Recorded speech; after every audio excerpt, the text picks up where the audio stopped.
Hello everyone, welcome to RM classes. आज हम start करने जा रहे हैं रोटेशनल डायनामिक्स के एक्सरसाइज के 9th क्वेश्चन ऑनवर्ड्स। इस वीडियो में हम 9, 10th एंड 11th क्वेश्चन लेने वाले हैं। उसके बाद आपके न्यूमेरिकल्स स्टार्ट होंगे, तो जल्दी फिर हम न्यूमेरिकल्स भी अपलोड करेंगे। तो चलिए स्टूडेंट स्टार्ट करते हैं question 9। Before starting this video मैं आप सबसे रिक्वेस्ट करूंगी, आप नए हैं अगर चैनल में तो प्लीज चैनल को सब्सक्राइब करिए, जिससे आपको फर्दर अपडेट्स मिलते रहें। चलिए स्टूडेंट्स, तो 9th क्वेश्चन है, state and explain the principle of conservation of angular momentum, use a suitable illustration, do we use it in our daily life, when. तो ये वाला आपका सेक्शन है और ये इंपॉर्टेंट है, ये कॉन्सेप्ट भी इंपॉर्टेंट है और इससे क्वेश्चंस भी बनते हैं बहुत। तो चलिए पहले देखते हैं, हम प्रिंसिपल देखेंगे हम और इसका एक्सप्रेशन हम ड्राइव करेंगे। छोटा सा एक्सप्रेशन है ये। तो इसमें है कि state and explain principle of conservation of angular momentum, कि angular momentum is always conserved. तो उसका जो स्टेटमेंट है वो है, angular momentum of an isolated system is conserved in the absence of an external unbalanced torque. समझेंगे इस statement को। इसका मतलब है कि अगर कोई एक्सटर्नल अनबैलेंस्ड टॉर्क ना अप्लाई करें तो सिस्टम का एंगुलर मोमेंटम कंजर्व्ड रहता है। वो आपका इंक्रीज डिक्रीज होता रहेगा, लेकिन वो कंजर्व्ड रहेगा। ठीक है, तो ऑब्वियसली क्योंकि एक्सटर्नल अनबैलेंस्ड फोर्सेस लगते हैं तो स्टॉप हो जाता है। अब सपोज आप एक बहुत पॉपुलर और कॉमन एग्जांपल है इसका बैले डांसर का, कि अगर कोई बैले डांसर डांस कर रही है तो उसके डांस करने में जो उसके हैंड्स के मूवमेंट होते हैं, if this is the body, तो ये हैंड्स के मूवमेंट होते हैं। अगर तो हैंड्स के मूवमेंट आप देखते हो, एक बार वो ऐसे अपने आपके हेड के ऊपर दोनों हैंड्स को ले जाके और अपने लेग्स को स्प्रेड ना करके एक लेग पे आके ऐसे करके आपके रोटेशन करती है। और एक बार जब ऐसा रोटेशन करती है तो फ्रीक्वेंसी क्या होती है, बहुत इंक्रीज हो जाती है और बहुत आपको बहुत फास्ट ऐसे मोशन दिखता है। उसके बाद आप देखते हैं कि ये बैले डांसर अपने हैंड्स को ऐसे स्प्रेड कर देती है एंड लेग्स को भी, एक लेग ऐसे और एक लेग को ऐसे स्प्रेड करते हुए, आइस स्केटिंग में देखते हैं स्पेशली, वो बिग राउंड लेती है। ठीक है, तो उस केस में आपका क्या होता है कि फ्रीक्वेंसी डिक्रीज हो जाती है, उसकी सेफ्टी के लिए स्किड नहीं करता है ऐसे में, और राउंड आपका बिग, आर रेडियस बिग हो जाता है। तो आप देख रहे हो ऐसा करती है, फिर स्लोली बिग राउंड से डांसर सेंटर में आती है, जैसे ही सेंटर में आती है वैसे ही अपने हैंड्स और लेग्स को क्या करेगी, श्रिंक करेगी। तो फ्रीक्वेंसी इंक्रीज होती है and accordingly moment of inertia में भी चेंज होता है। तो ये सब हम देख रहे हैं। तो आप क्या देख रहे हैं कि इंक्रीज एंड डिक्रीज जिन भी वेरिएबल्स के साथ हो रहा है इसमें, उनमें आपका मोमेंटम कंजर्व्ड रहता है जब तक कोई एक्सटर्नल अनबैलेंस फोर्स अप्लाई ना करे। मींस अगर ये किसी चीज से हिट हो गया या किसी ने आके इसको स्टॉप कर दिया तो वो दूसरी चीज है, तब तो आपका ये कंजर्व नहीं रहेगा, क्योंकि अनबैलेंस्ड फोर्स आ गया, अनबैलेंस्ड टॉर्क आ गया इसमें। ठीक है, तो ये इसका स्टेटमेंट है, प्रिंसिपल है, और इसका जो एक्सप्रेशन है वो हम ड्राइव करेंगे। तो एंगुलर मोमेंटम हमको मालूम है, this is the expression, L is equal to R radius है आपका, जो एंगुलर आपके जो सर्कुलर पाथ में डांसर या कोई भी ऑब्जेक्ट अगर मोशन कर रहा है, एंड दिस इज आपका moment of inertia, sorry this is momentum.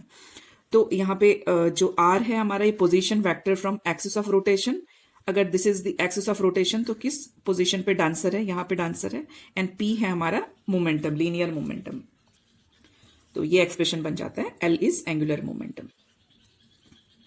अब ये जो एक्सप्रेशन है, इस एक्सप्रेशन को हम डिफरेंशिएट कर रहे हैं विद रिस्पेक्ट टू टाइम। तो डीएल बाई डी टी, और यहां पे भी हो जाएगा दोनों एक्सप्रेशंस के लिए, आर इंटू पी के लिए डी बाई डी टी से हम मल्टीप्लाई करेंगे, और ये आपके वेक्टर के मल्टीप्लिकेशन आपको डिफरेंशिएट करने के लिए मल्टीप्लिकेशन में हम यूवी मेथड यूज करते हैं। ये मैंने साइड में लिखा हुआ है आपको रिमाइंड करने के लिए, यूवी मेथड यूज करते हैं, आपको याद होगा। हमारे इस वाले केस में DL by D T is equal to U DV by D T plus V D U. एक बार यू आता है तो डीवी न्यूमरेटर में आ जाएगा, वी आएगा मल्टीप्लाई के लिए तो यू न्यूमरेटर में आ जाएगा। बस ये याद रखना। देखो यहाँ पे यू एंड वी कौन है हमारा, सपोज आर आपने यू लिया, पी आपने वी लिया, तो आर यू और यहाँ पे आएगा वी, यहाँ पे आएगा वी, तो यहाँ पे आएगा यू, एंड दिस वे ये एक्सप्रेशन मिलता है हमको। ये 11th में पढ़ा था,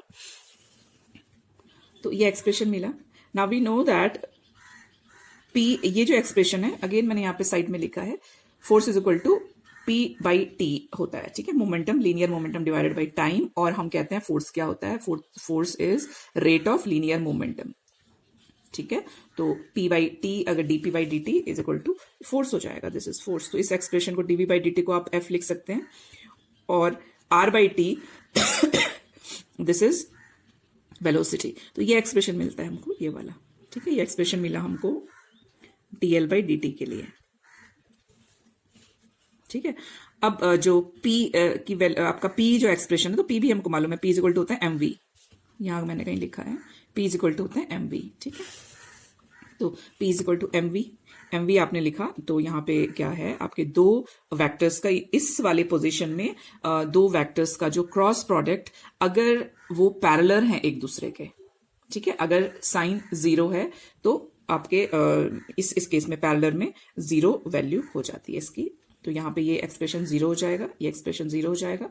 वेक्टर प्रोडक्ट का भी अगर आपको याद हो, दिस इज द एक्सप्रेशन, ये है a into B is equal to इनके मैग्नीट्यूड का प्रोडक्ट साइन थीटा, ठीक है। तो यहाँ पे पैरेलल है तो 0 हो जाएगा, परपेंडिकुलर 90 डिग्री होता तो ये 1 होता। तो दैट वे ये एक्सप्रेशन हमारा 0 हो जाता है, और हमको जो एक्सप्रेशन मिलता है वो ये एक्सप्रेशन मिलता है, means dL by dt is equal to RF, ये एक्सप्रेशन मिला हमको, ठीक है। तो R and F is equal to क्या होता है ये आपको मालूम है, दिस इज टाउ टॉर्क।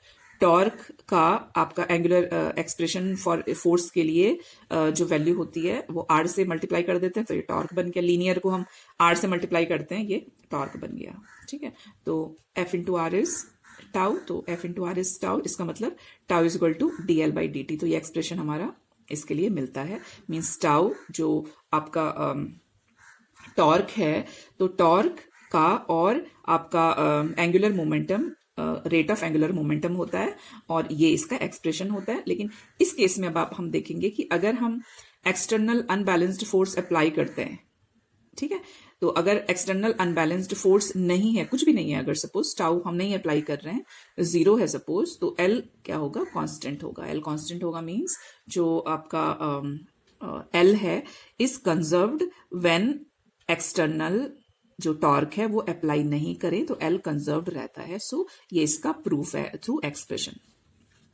फिर इसका जो नेक्स्ट पार्ट है क्वेश्चन का, नेक्स्ट पार्ट में आपसे पूछ रहे हैं कि यूज अ सुटेबल इलिस्ट्रेशन। तो सुटेबल इलिस्ट्रेशन के लिए ये इसका इलिस्ट्रेशन है। एग्जाम्पल आप ऐसे देंगे एग्जाम में, डेली लाइफ के जो एग्जाम्पल्स हैं वो हैं spinning in an office chair में बैठ के हम घूमते हैं जैसे ऐसे। अगेन इस केस में भी अगर आप अपने हैंड्स को स्प्रेड करते हैं तो जो रोटेशन स्लो डाउन हो जाता है, और अगर आप अपने हैंड्स को फोल्ड करते हैं तो स्पिन रहेगा। आइस स्केटिंग है, diving in swimming pool, ballet dancer, ये सब है, और इसका हम एक्सप्लेनेशन देखते हैं। चलिए, ड्यूरिंग एक्सप्लेनेशन आप याद रखेंगे ये सारे रिलेशंस। इसमें आप देख रहे हो कि L का एंगुलर मोमेंटम का मोमेंट ऑफ इनर्शिया से और एंगुलर वेलोसिटी से ये रिलेशन होता है। इसका मतलब और हमको R चाहिए एक्चुअली, क्योंकि हम रेडियस पे भी बात कर रहे हैं और हम मोमेंट ऑफ इनर्शिया पे भी बात कर रहे हैं। तो यहाँ पे आप देख रहे हो कि L का जो एक्सप्रेशन है, L का R और P के रेफरेंस में ये वाला एक्सप्रेशन होता है। तो L डायरेक्टली प्रोपोर्शनल है रेडियस के, डायरेक्टली प्रोपोर्शनल है मोमेंट ऑफ इनर्शिया के, लेकिन फ्रीक्वेंसी के इनवर्सली प्रोपोर्शनल है, ठीक है। तो ये तीन चीजें ध्यान में रख के हम इसको एक्सप्लेन करेंगे। तो एक्सप्लेनेशन है, when ballet dancer creates small round, जब स्मॉल राउंड क्रिएट कर रही है बाय फोल्डिंग हैंड्स टुगेदर, ऐसे हैंड को फोल्ड कर रही है और लेग्स को भी ऐसे कर रही है, मीन्स ये एक लाइन में आ जा रहा है। तो इस केस में क्या होगा, लेस रेडियस है, यहीं पे स्पिन कर रही है, मोमेंट ऑफ इनर्शिया भी मिनिमम हो जाएगा और फ्रीक्वेंसी इंक्रीज हो जाएगी। मीन्स आपको विद रिस्पेक्ट टू टाइम आपको बहुत जल्दी जल्दी मूव्स मिलेंगे ऐसे। When ballet dancer makes big round, अब जब ये बिग राउंड इसको क्रिएट करना होता है तो ये अपने हैंड्स एक्सपेंड कर देती है, और ये जो लेग है एक, इसको भी आपका स्प्रेड करेगी, और इवन इस लेग को ऐसे फार ले जाता है बॉडी से, दूर ले जाती है बॉडी से। और अब आपका बिग राउंड होता है, जब बिग राउंड होता है तो लार्ज रेडियस होगा, more moment of inertia and less frequency, क्योंकि इनवर्सली प्रोपोर्शनल है। जो लेस फ्रीक्वेंसी है ये प्रिवेंट करती है डांसर को स्लिप होने से, ठीक है, तो सेफ्टी के लिए होता है। तो ये आपके इसमें एक्सप्लेनेशन है, और ये इसके डेली लाइफ के एग्जाम्पल्स थे। क्वेश्चन 10 पे आते हैं। क्वेश्चन 10 है, discuss the interlink between translational, rotational and total kinetic energy of a rigid object that rolls without slipping. तो ये भी एक अच्छा और इंपॉर्टेंट क्वेश्चन है। इस क्वेश्चन में आपको बता रहे हैं कि रोलिंग मोशन जब होता है, ये रोलिंग मोशन एक इंक्लाइंड प्लेन में स्लिप नहीं हो रहा है। ये जैसे अगर आप एक रेक्टेंगुलर बॉक्स रखोगे तो वो तो स्लिप होगा, वो रोल नहीं होगा। लेकिन अगर आप ऐसे सर्कुलर कोई डिस्क या कोई बॉल अगर लेते हैं तो उसको हम रोलिंग मोशन कहते हैं। एंड रोलिंग मोशन कॉम्बिनेशन होता है ट्रांसलेशनल और आपके सर्कुलर मोशन के। तो इसमें हम पढ़ने वाले हैं रिलेशन, लेकिन एनर्जी के टर्म में पूछ रहा है कि इसमें आपकी काइनेटिक एनर्जी कितनी होगी, टोटल एनर्जी कितनी होगी, पोटेंशियल एनर्जी कितनी होगी, वो सब बताओ। तो यहाँ पे है इंटरलिंक बिटवीन ट्रांसलेशनल, रोटेशनल और टोटल काइनेटिक एनर्जी। तो चलिए देखते हैं। तो सबसे पहले हम क्वेश्चन में समझेंगे कि व्हाट इज रोलिंग मोशन। तो rolling motion is combination of two motion. एक है circular motion, linear motion. Circular motion कैसे है, एक आप पॉइंट को देखेंगे, अगर ऑब्जेक्ट यहां से स्टार्ट हो रहा है तो you will observe this point. जैसे ये डिस्क रोल करेगी, देखो ये रोल कर रही है, ये यहां पे था, अभी रोल करके ये किधर आ गई, इस वाले ये वाला पॉइंट पार्टिकल यहां पे आ गया।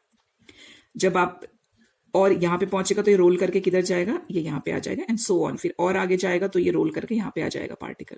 तो आप देख रहे हो, अगर if you will observe this particle then you will see कि अगर स्पेशली अगर डिस्क है और आप यहां पे एक मार्क कर दो, तो मार्क को आप ऐसे घूमते हुए देखेंगे, इसका मतलब कि इसमें सर्कुलर मोशन भी हो रहा है।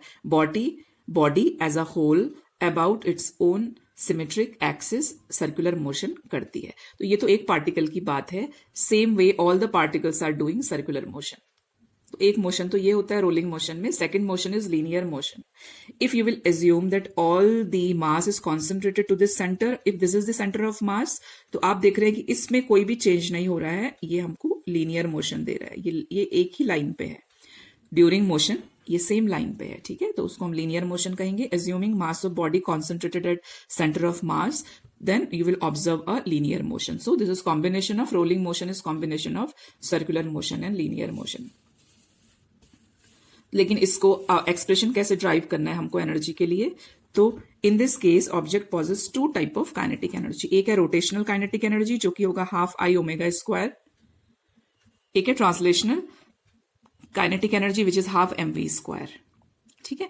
एम का जो आपका एंगुलर टर्म में एनालॉगी है that is I moment of inertia. V जो हमारे एंगुलर टर्म में एनालॉगी है that is omega which is angular frequency, ठीक है, ये सब हमने पढ़ा है ऑलरेडी। तो इन दोनों का टोटल काइनेटिक एनर्जी इन दोनों के काइनेटिक एनर्जी का सम होगा, तो हम इसको ऐड कर देंगे। हमने translational half M V square और ये ऐड किया। अब हमको एम और वी के टर्म में लाना है, तो I is equal to M के square, this is radius of gyration, ये हमको मालूम है के स्क्वायर। तो एम के स्क्वायर हो गया और यहाँ पे omega is equal to V by R. V is equal to omega R होता है, omega is equal to V by R, तो यहाँ पे वी बाई आर हो गया। तो आप जब कैलकुलेट करेंगे तो ये एक्सप्रेशन मिलेगा। This is kinetic energy during rolling motion. Next है 11th question. A rigid object is rolling down an inclined plane, drive expression for the acceleration. तो एक्सेलरेशन के लिए एक्सप्रेशन चाहिए हमको, and along the track and the speed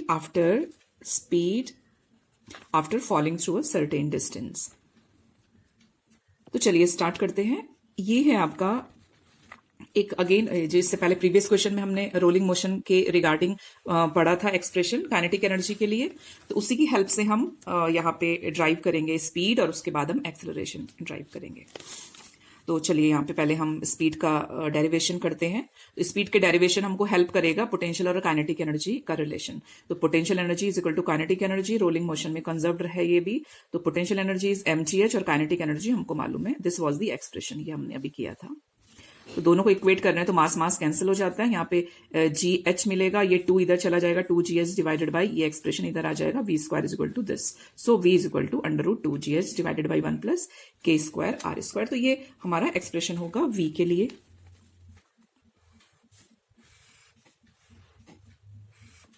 ये वाला expression होगा, और अब इसकी हेल्प से आप एक्सेलरेशन ड्राइव कर सकते हैं। तो डेरिवेशन ऑफ एक्सेलरेशन के लिए सबसे पहले हमको जो डिस्टेंस है दोनों, मींस डिस्टेंस कितना ट्रैवल किया है, उसके लिए हम s का जो वैल्यू है, मींस ये ऑब्जेक्ट यहां से लेके यहां तक रोल किया है, तो s का जो वैल्यू हम लेंगे वो with the help of this angle ले सकते हैं। So this is sine theta. Sine theta का हमको मालूम है ऑपोजिट डिवाइडेड बाई हाइपोटेन्यूज, तो h डिवाइडेड बाई s हो जाएगा, और s इज इक्वल टू हो जाएगा h divided by sine theta. तो s का वैल्यू हमको यहां से मिल जाएगा इस एक्सप्रेशन से। v का वैल्यू हमको यहां पे ऑलरेडी पता है।